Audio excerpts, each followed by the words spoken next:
And we're back with the Mystery of Marie Rogêt by Edgar Allan Poe.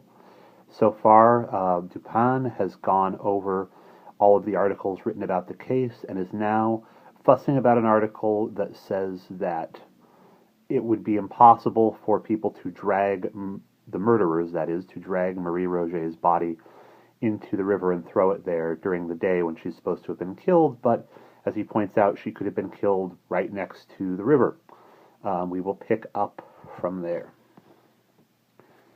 Having prescribed thus a limit to suit its own preconceived notions, having assumed that, if this were the body of Marie, it could have been in the water but a very brief time, the journal goes on to say, all experience has shown that drowned bodies or bodies thrown into the water immediately after death by violence require from 6 to 10 days for sufficient decomposition to take place to bring them to the top of the water. Even when a cannon is fired over a corpse and it rises before at least 5 or 6 days immersion, it sinks again if let alone. These assertions have been tacitly received by every paper in Paris, with the exception of Le Montieu.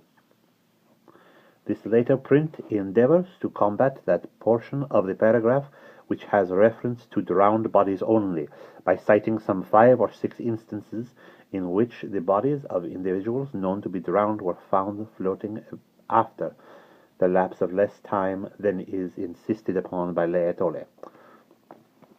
But there is something excessively unphilosophical in the attempt on the part of Le Montieu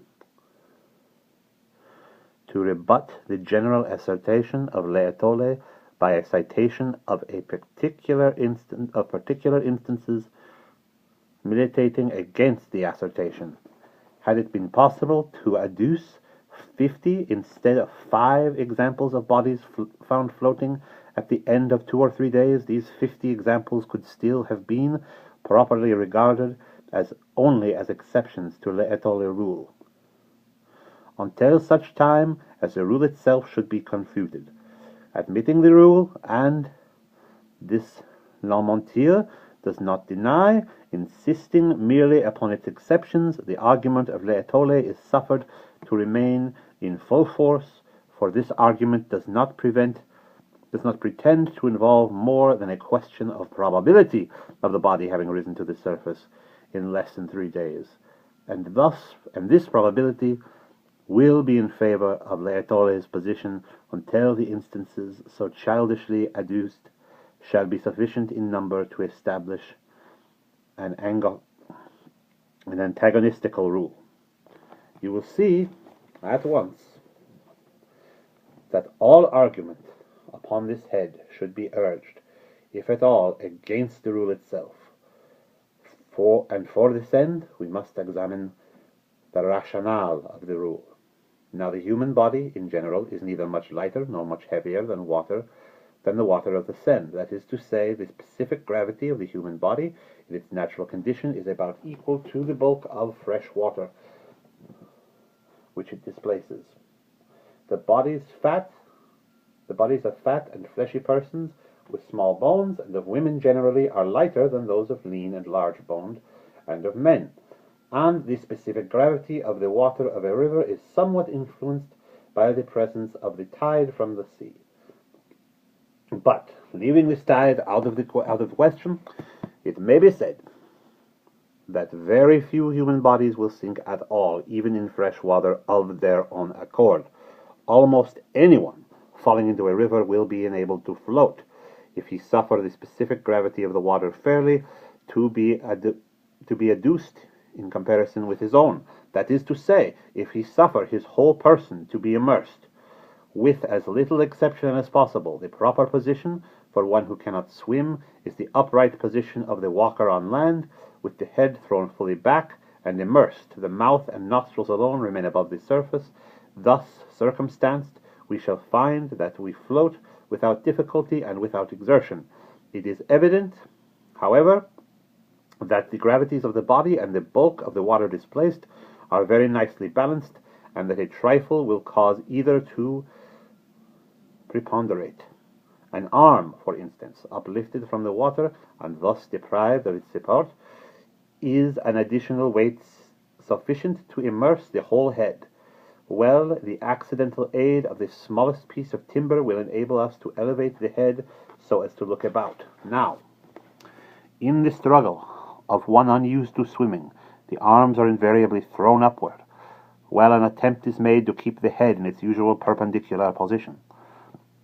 The result is the immersion of the mouth and nostrils, and the inception, during efforts to breathe well beneath the surface of water, into the lungs.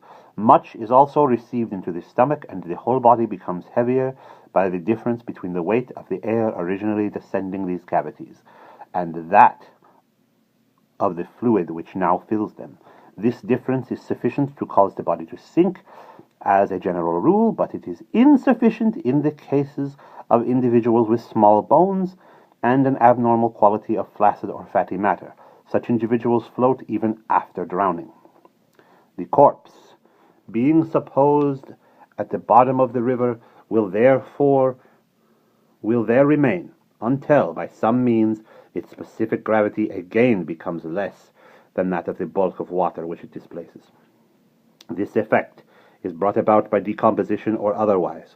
The result of decomposition is the generation of gas, distending the cellular tissues and all the cavities and giving the puffed appearance which is so horrible. When this distension has so far progressed that the bulk of the corpse is materially increased without a corresponding increase of mass or weight, its specific gravity becomes less than that of the water displaced, and it forthwith makes its appearance at the surface. But decomposition is mottled by innumerable circumstances, is hastened or retarded by innumerable agencies. For example, by the heat or cold of the season, by the mineral impregnation or purity of the water, by its depth or shallowness, by its currency or stagnation, by the temperature of the body, by its infection or freedom from disease before death. This is evident that we can assign no period with anything like accuracy at which the corpse shall rise through decomposition. Under certain conditions, this result would be thought about in an hour. Under others, it might not take place at all. There are chemical infusions by which the animal frame can be preserved forever from corruption. The bichloride of mercury is one.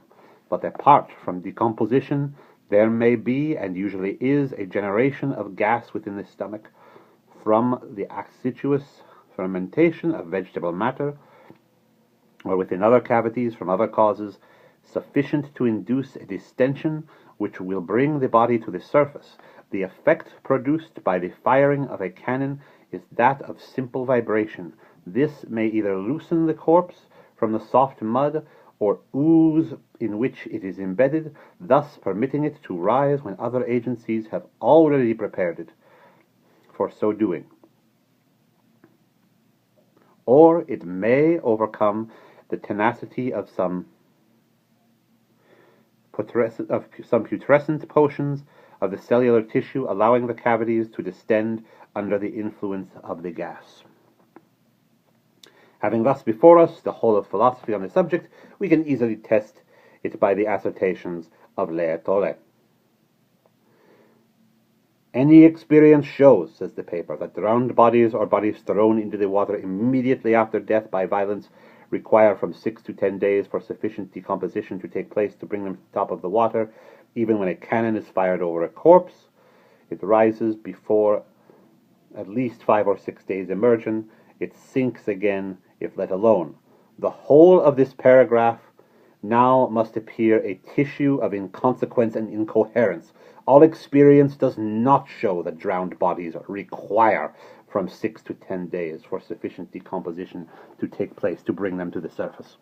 Both science and experience show that the period of their rising is, and necessarily must be, indeterminate.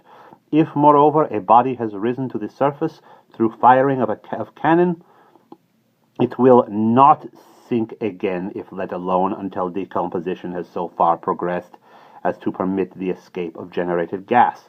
But I wish to call your attention to the distinction which is made between drowned bodies and bodies thrown into the water immediately after death by violence. Although the writer admits the distinction, he yet includes them all in the same category. I have shown how it is the body of a drowning man becomes specifically heavier than its bulk of water, and that he would not sink at all except for the struggles by which he elevates his arms above the surface, and his gasps for breath, which beneath the surface, gasps which supply by water the place of the original air in the lungs. But these struggles and these gasps would not occur in the body thrown into the water immediately after death by violence. Thus, in the latter instance, the body as a general rule would not sink at all, is a fact in which L'Étoile is evidently ignorant. When decomposition has proceeded to a very great extent, when the flesh had in a great measure left the bones, then indeed, but not till then, should we lose sight of the corpse. And now what are we to make of that argument that the body found could not be that of Marie Rogêt, because 3 days only having elapsed, that this body was found floating? If drowned being a woman, she might never have sunk, or having sunk might have reappeared in 24 hours or less. But no one supposes her to have been drowned, and dying before being thrown into the river, she might have been found floating at any period afterwards whatever. But, says L'Étoile, if the body had been kept in a mangled state on shore until Tuesday night, some trace would be found on shore of the murderers. Here it is at first difficult to perceive the intention of the reasoner. He means to anticipate that what he imagines would be an objection to his theory, viz., that the body was kept on shore 2 days, suffering rapid decomposition, more rapid than if immersed in water. He supposes that had this been the case, it might have appeared at the surface on the Wednesday, and thinks that only under such circumstances it could have appeared. He is accordingly in haste to show that it was not kept on shore, for if so, some trace would be found on shore of the murderers. I presume you smile at this sequitur. You cannot be made to see how the mere duration of the corpse on shore could operate to multiply traces of the assassins, nor can I. And there we will pause.